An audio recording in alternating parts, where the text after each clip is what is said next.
Hello les petits potes, j'espère que vous allez bien. On se retrouve aujourd'hui pour une nouvelle vidéo que je voulais faire depuis très longtemps puisque c'est une vidéo recommandation de lecture dans laquelle je vais vous présenter mes romans en vers libre favoris. Voilà, alors faut savoir que le vers libre je l'ai découvert il y a 2 ans, avant je ne lisais pas du tout en vers libre et j'ai absolument adoré et je suis littéralement tombée amoureuse de ce style d'écriture là. Je trouve que c'est ultra poétique, je trouve que ça emporte de façon spontanée. Et c'est vraiment des livres que j'ai du mal à poser. C'est-à-dire qu'une fois que j'ai commencé un roman en vers libre, bien évidemment si la thématique me plaît, si l'écriture me plaît, une fois que je suis dedans, j'ai tendance à les lire d'une traite. D'ailleurs, dans les romans que je vais vous présenter aujourd'hui, il y en a aucun que j'ai lu en plus de 48 heures. Il y en a certains que j'ai lus en une seule après-midi, que je n'ai pas supposé en une seule journée. Vraiment, c'est des romans que je dévore. Et ils ont tous des thématiques qui me paraissent très importantes. Il y a ma machine à laver en fond.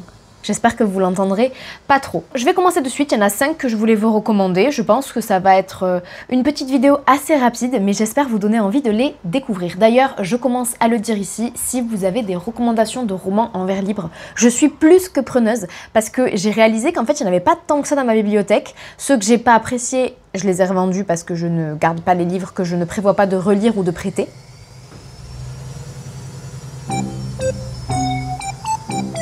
Ok, j'ai pu faire pause à ma machine à laver, j'espère que je sais pas si vous l'entendez, mais apparemment la pause n'a pas été considérée, je pense. Bref, le premier roman en vers libre que je voulais vous recommander, il s'agit de Comme nous brûlons de Lisa Balavoine. C'est le tout premier roman que j'ai lu de l'autrice. C'est un roman que j'ai acheté au Festival du Livre Paris en 2023 et c'est le premier roman en vers libre que j'ai lu, il me semble. L'autrice est vraiment très sympathique et si vous ne le savez pas, si vous ne me suivez pas sur Instagram, vous ignorez peut-être le fait que j'adore cette autrice. Genre Lisa Balavoine, je l'ai découvert avec ce livre-là et depuis, j'achète tout ce qu'elle fait.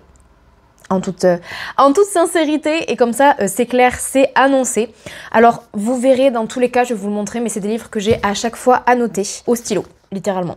On est vraiment sur des annotations qui ont été faites au stylo. J'ai écrit il y a des cœurs dans tous les sens, il y a des phrases marquées. Bref, j'ai absolument adoré ce livre. Je vous lis le résumé. Je vais pas vous le faire, je vais vous le lire parce que c'est aussi écrit en vers libre et je le trouve très bon. On nous dit « J'ai choisi la danse classique lorsque j'avais 4 ans, les justes corps couleur chair, les collants, le chignon serré, les gestes faits et refaits, les multiples contraintes, les tutus roses poudrés. Je ne sais pas exactement ce qui me plaisait, mais je n'ai jamais arrêté.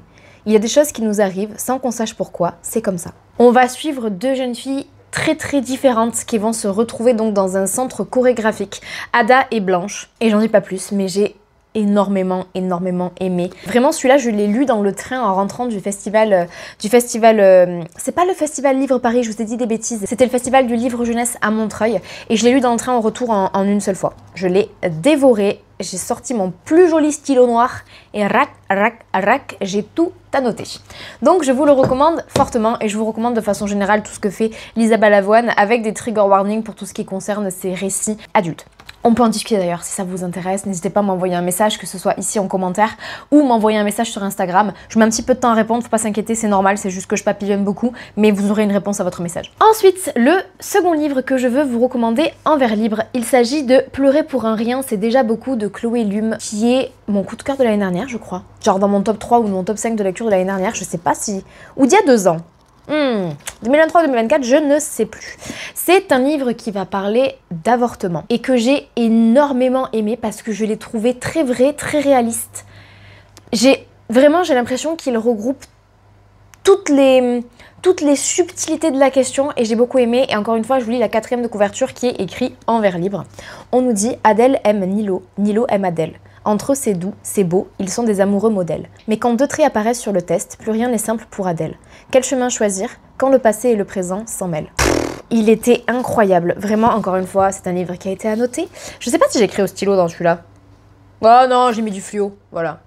Je suis quelqu'un, je sais que ça crispe certaines personnes, mais moi je n'ai aucun scrupule à taguer mes livres. Je pense que j'ai rien d'autre à rajouter sur celui-ci. C'est vraiment un roman que je trouve très important et en fait il est parfait. Je trouve que au vu de la thématique, il est excellent.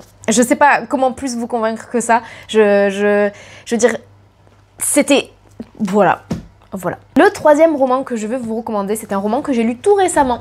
Il s'agit de Les Effacés de Marine Carteron, qui est lui aussi écrit en vers libre, que j'ai énormément aimé aussi. Donc dans ce roman, on va suivre Joséphine. Joséphine qui est une jeune lycéenne qui part en sortie scolaire au musée d'Orsay et qui se fait harceler par des camarades de classe et un garçon tout en particulier. Je vous en dis pas plus, on en apprend plus au fur et à mesure.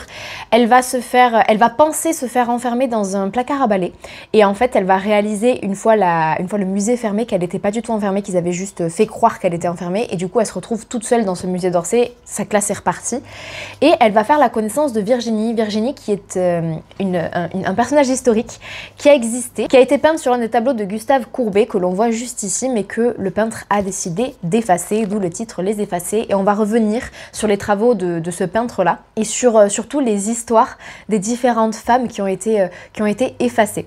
Et c'est un livre que j'ai beaucoup aimé, j'ai appris beaucoup de choses, il m'a vraiment fascinée au point où j'ai acheté en fait plusieurs livres, on va dire. C'est quoi le mot quand on achète des objets annexes à une collection? Bon, je ne sais plus, je me souviens plus. Mais des dérivés, j'ai acheté des dérivés, c'est pas ça. Bon bref, vous avez compris le principe. J'ai beaucoup aimé, je peux vous lire la 4e de couverture aussi. Elle est exactement comme cette fille dans le tableau, elle a été effacée, oubliée. Pendant une sortie scolaire, Jo se retrouve enfermée dans un placard du musée d'Orsay. La voilà seule dans l'obscurité, au milieu des tableaux. Seule, pas vraiment. Une mystérieuse Virginie se met à lui parler. Virginie a une histoire à lui raconter, la sienne et celle des effacés. Des femmes peintes puis invisibilisées par Gustave Courbet. Jo le sent, même si plus d'un siècle les sépare, leurs douleurs se ressemblent et cette rencontre va la changer à jamais. Je le recommande. Plus, il est trop bien. Il a aussi été annoté, bien évidemment, comme tous les autres. Je crois qu'il n'y en a pas un qui a échappé à mes annotations sur cette sélection. C'est pas je crois, c'est sûr, je viens de le vérifier. Ensuite, 4e recommandation en vers libre. Il s'agit de Le silence est à nous de Colline Pierret. Je vous en ai aussi déjà parlé par ici puisque c'est une lecture que j'ai fait cette année. Je vous lis la 4e de couverture pour ne pas m'embrouiller. On nous dit « Pour la première fois, je me dis que si ce silence me brûle, il pourrait tout aussi bien brûler tout autour de moi. Pour la première fois, je vois que mon silence peut devenir résistance. » Le petit pitch.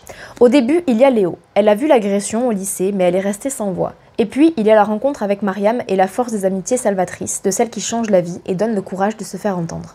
Seulement, à quoi bon parler si personne n'écoute? Une flamme s'allume et se propage, et le silence devient plus brillant que les mots. Donc, comme vous l'aurez peut-être compris, on va suivre Jo qui va assister dans l'enceinte de son lycée à une agression et qui va rester pétrifiée et ne pas intervenir. Elle va s'en vouloir, elle va décider de prendre contact avec la jeune femme qui s'est faite agresser et toutes les deux vont faire remonter l'information, elles vont pas être écoutées, elles vont pas être comprises et donc elles vont décider de faire une grève du silence et j'ai énormément aimé ce roman, j'ai beaucoup aimé la thématique très importante. Il y a des passages qui sont tellement forts, tellement puissants, j'ai surligné au feutre jaune énormément de passages qui m'ont beaucoup parlé et qui, je pense, parleront à tout le monde. Donc voilà, un roman que je recommande grandement. Et enfin, le dernier roman en vers libre que je voulais vous recommander, qui est pour le coup plus de l'adulte par rapport au reste. Je pense que young adulte ça passe aussi, mais peut-être qu'à la base c'était quand même plus destiné à un public adulte. Bref, je m'embourbe. Ça va être Romance de Arnaud Catherine, idem, que j'ai acheté, il me semble, au festival. C'était le festival du livre Paris?